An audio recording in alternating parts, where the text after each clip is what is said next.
যে নাগরিক অধিকার আছে সেটি ধর্ম, বর্ণ, বিশ্বাস, মত কোনো প্রকার বৈষম্য ব্যতি রেখে সেটি নিশ্চিত করার দায়িত্ব এই অন্তর্বর্তীকালীন সরকার নিয়েছে।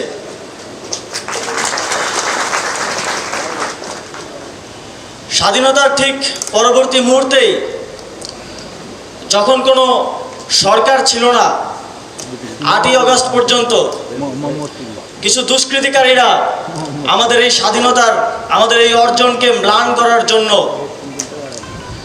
বিভিন্ন জায়গায় মন্দিরে হামলা করেছে। কিন্তু আপনারা দেখেছেন এদেশের জনগণ তাৎক্ষণিকভাবে সেটি রুখে দিয়েছে এবং স্বতঃস্ফূর্তভাবে এ ধরনের সাম্প্রদায়িক হামলা রুখে দেওয়ার জন্য পাহারা দিয়েছে।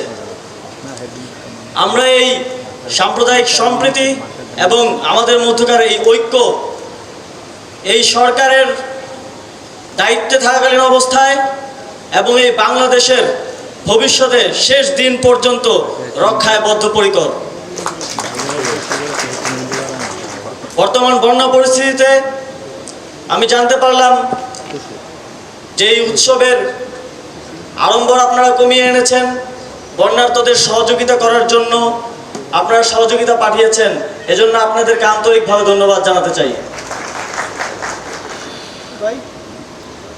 আপনাদের মধ্যে কিছু শঙ্কা রয়েছে, আমি এ বিষয়ে জানতে পেরেছি যে সামনে দুর্গাপূজা রয়েছে। অনেক জায়গায় এই পূজা আয়োজনকে বাধাগ্রস্ত করার অনেক ধরনের ষড়যন্ত্র চলছে। আমরা স্পষ্টভাবে বলতে চাই, যারাই এদেশের সাম্প্রদায়িক সম্প্রীতিকে বিনষ্ট করার জন্য ষড়যন্ত্র করবে, পরাজিত ফ্যাসিবাদী শক্তি অথবা অন্য যে কেউ যদি এই ধরনের কোনো ষড়যন্ত্রে লিপ্ত হয়, এই সরকার তাদেরকে ছাড় দেবে না।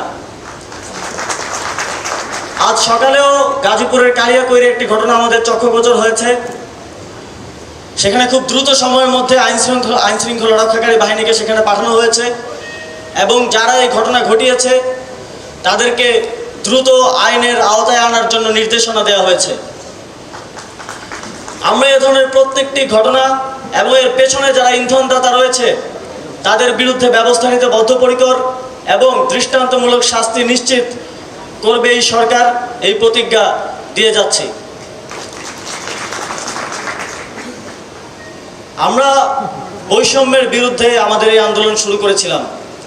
চাকরিতে যেই কোটা বৈষম্য ছিল তার বিরুদ্ধে আমাদের লড়াই শুরু হয়েছিল, কিন্তু সেই লড়াই শেষে গিয়ে এই ফ্যাসিবাদী